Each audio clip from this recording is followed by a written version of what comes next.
जय हिंद। देखिए, इस वीडियो में हम बात करेंगे संविधान के भाग 5 की, जिसमें अनुच्छेद 52 से लेकर 151 तक जो है प्रावधान किया गया है। और इस वीडियो में हम आज बात करेंगे भारत के राष्ट्रपति की। राष्ट्रपति जो है वो भारत का प्रथम नागरिक होता है। तो आज हम इनके बारे में बात करेंगे और देखेंगे कि कौन से अनुच्छेद में जो है राष्ट्रपति से संबंधित क्या क्या प्रावधान किए गए हैं। तो यहाँ पर एक ट्रिक देख लेते हैं राष्ट्रपति से संबंधित। जैसे ये ट्रिक है पकानी को का द्वयोदशम। जैसे कि अनुच्छेद 52 में जो है वो राष्ट्रपति का पद दिया गया है। अनुच्छेद 53 में जो है कहा गया कि ये राष्ट्रपति जो है वो कार्यपालिका का जो है प्रधान होगा। और अनुच्छेद 54 में जो है निर्वाचन संबंधित प्रावधान है। इस तरह से जो है ये ट्रिक हो जाती है। अब शुरुआत करते हैं अनुच्छेद 52 से। तो अनुच्छेद 52 में कहा गया है कि जो राष्ट्रपति का है, इस पर राष्ट्रपति के पद के बारे में जो है वर्णन मिलता है। और ये जो औपचारिक प्रमुख है राष्ट्रपति, ये जो है प्रावधान ब्रिटेन से लिया गया है। अब बात करते हैं अनुच्छेद 53 की। तो इसमें जो है कहा गया कि राष्ट्रपति जो है वो कार्यपालिका का औपचारिक प्रधान होगा। औपचारिक का मतलब होता है केवल नाम मात्र के लिए, लेकिन जो वास्तविक प्रधान होता है वो भारत का प्रधानमंत्री होता है। बात करते हैं अनुच्छेद 54 की। तो इसमें निर्वाचन से संबंधित प्रावधान किए गए हैं राष्ट्रपति के। और राष्ट्रपति का जो निर्वाचन होता है वो एकल संक्रमणीय अनुपातिक पद्धति के द्वारा होता है। एकल संक्रमणीय ये जो पद्धति है, इसका मतलब क्या होता है कि मान लो ये उम्मीदवार जब चुनाव लड़ते हैं तो जिसके भी कम वोट आते हैं तो उसके जो है अगले प्रत्याशी के उसमें वोटों में जोड़ दिया जाता है, उनके वोट जो भी जिसके भी कम आते हैं। ये एकल संक्रमणीय अनुपातिक पद्धति हो जाती है। और राष्ट्रपति का जो चुनाव है वो अप्रत्यक्ष रूप से होता है, मतलब इसमें जनता भाग नहीं लेती है और गुप्त मतदान के द्वारा किया जाता है। तो ये निर्वाचन से संबंधित कुछ बातें हो गई। अब जान लेते कि राष्ट्रपति का जो चुनाव होता है उसके निर्वाचक मंडल में जो कौन कौन इसमें शामिल होते हैं। तो इसमें लोकसभा, राज्यसभा तथा विधानसभा जो है इसमें शामिल होती है। और इसमें जो है निर्वाचित सदस्य जो है भाग लेते हैं। इसमें मनोनीत सदस्य होते हैं वो भाग नहीं लेते हैं। और इसमें यहाँ पर एक बात और ध्यान देने योग्य है कि इसमें जो है विधान परिषद जो है वो भाग नहीं लेती है। और यहाँ पर जो है दिल्ली और पुडुचेरी जो है ये भी इसमें भाग लेती है। और इसके अलावा क्या क्या इसके जो चुनाव है, ये राष्ट्रपति का चुनाव लड़ने के क्या क्या ज़रूरी है। तो इसके लिए है कि 50 जो है प्रस्तावक होना चाहिए, मतलब 50 सांसद जो है वो होने चाहिए राष्ट्रपति के जो है उसका नाम आगे बढ़ाने के लिए। और इसके साथ जो है 50 ही अनुमोदक होना चाहिए। इस तरह 100 सांसद जो हैं, 100 सांसद राष्ट्रपति के चुनाव में ये उससे संबंधित होने चाहिए जो चुनाव में खड़ा करने चाहते हैं। मान लो जैसे कि 50 प्रस्तावक ये जो जाकर चुनाव आयोग के पास सिफारिश करते हैं कि कोई व्यक्ति की कि ये चुनाव लड़ना चाहता है, और 50 जो सांसद हैं उनके लिखित हस्ताक्षर भी चाहिए।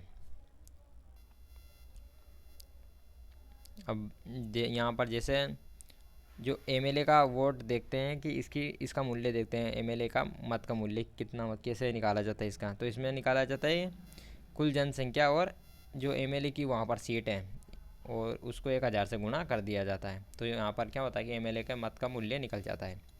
इसी तरह जहाँ जो कि एमपी के जो मत का मूल्य है वो निकाला जाता है कि कुल एमएलए और जो वहाँ पर कुल एमपी है उनसे जो है ये एमपी का मत का मूल्य निकल जाता है इस तरह। और इसके अलावा जो है जमानत राशि ये 15,000 रुपये, राष्ट्रपति का जो भी चुनाव लड़ता है उसको 15,000 रुपये जो है जमानत राशि जमा करनी पड़ती है सिक्योरिटी मनी के रूप में। मान लो कि जितने भी वोट हुए हैं उनका अगर 1/6 वोट इनसे कम हुआ तो ये राशि जो है 15,000 ये जब्त हो जाती है। और जो राष्ट्रपति जब का चुनाव होता है तो जीतने वाला प्रत्याशी जो है वो ज़्यादातर जो है 25 जुलाई को ही जो है वो शपथ लेता है। और इसकी जो शपथ है वो भारत का मुख्य न्यायाधीश जो है इनको शपथ दिलाता है, चीफ जस्टिस ऑफ इंडिया। अगर मान लो चीफ जस्टिस ऑफ इंडिया अनुपस्थित हो तो उनकी अनुपस्थिति में जो है भारत के जो 33 और जो न्यायाधीश हैं उनमें से जो है वरिष्ठतम जो भी न्यायाधीश है वो राष्ट्रपति को शपथ दिलाएगा। और मान लो कोई जो है निर्वाचन में कुछ जो है कोई गड़बड़ी हुई तो उसके लिए क्या होगा कि जो 20 उसके लिए 20 प्रस्तावक जो है वो ज़रूरी है। 20 प्रस्तावक मान लो सुप्रीम कोर्ट में चली गए और वो जाकर बोलेंगे कि हमें कोई जो है चुनाव में कुछ गड़बड़ी नज़र आ रही है तो वो उनको जो है चुनाव से जो है 30 दिन के अंदर अंदर जाना होगा।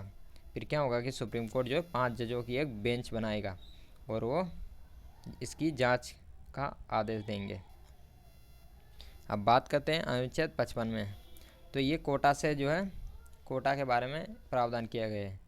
मान लो कोटा से कम वोट पाने पर जो है जीते प्रत्याशी को भी जो है हटा देते हैं। अब अनुच्छेद 56 की बात करते हैं तो इसमें जो है कार्यकाल के बारे में प्रावधान किया गया है। और जो इसका कार्यकाल होता है राष्ट्रपति का वो 5 साल का होता है। इसके बाद भी जो है वो चुनाव लड़ सकते हैं। और जो अमेरिका में जो राष्ट्रपति का जो कार्यकाल होता है वो 4 वर्ष का होता है। अब बात करते हैं आर्टिकल 57 की। तो इसमें जो है कहा गया है कि राष्ट्रपति का चुनाव में जीतने वाला भी दोबारा जो है निर्वाचित हो सकता है, जैसे कि डॉक्टर राजेंद्र प्रसाद हुए थे। अब बात करते हैं अनुच्छेद 58 की। तो इसमें योग्यता के बारे में बताया गया है कि वो भारत का नागरिक हो, 35 साल की आयु कम से कम हो, 50 प्रस्तावक तथा 50 जो है अनुमोदक होना चाहिए। और अनुच्छेद जो 59 है उसमें दशाएँ या शर्तें दी गई कि पागल व दिवालिया नहीं हो, लाभ के पद पर ना ही हो और संसद और विधानमंडल का जो सदस्य ना हो। इसके बाद देखते हैं अनुच्छेद 60 में। तो इसमें शपथ के बारे में प्रावधान है जो कि शपथ भारत के मुख्य न्यायाधीश दिलाते हैं, चीफ जस्टिस ऑफ इंडिया। इसके बाद अनुच्छेद 61 की बात करें तो इसमें जो है महाभियोग की प्रक्रिया के बारे में बताया गया है और ये प्रक्रिया जो है अमेरिका से ली गई है। तो इसमें जो ये प्रक्रिया में जो है सदन के जो है 25% सदस्य का जो अनुमोदित होना आवश्यक है। और इसके बाद 2/3 जो बहुमत से इस राष्ट्रपति पर जो है महाभियोग ये प्रक्रिया के द्वारा हटाया जा सकता है। तो ये राष्ट्रपति से संबंधित कुछ प्रावधान थे। अब मिलते हैं अगली वीडियो में।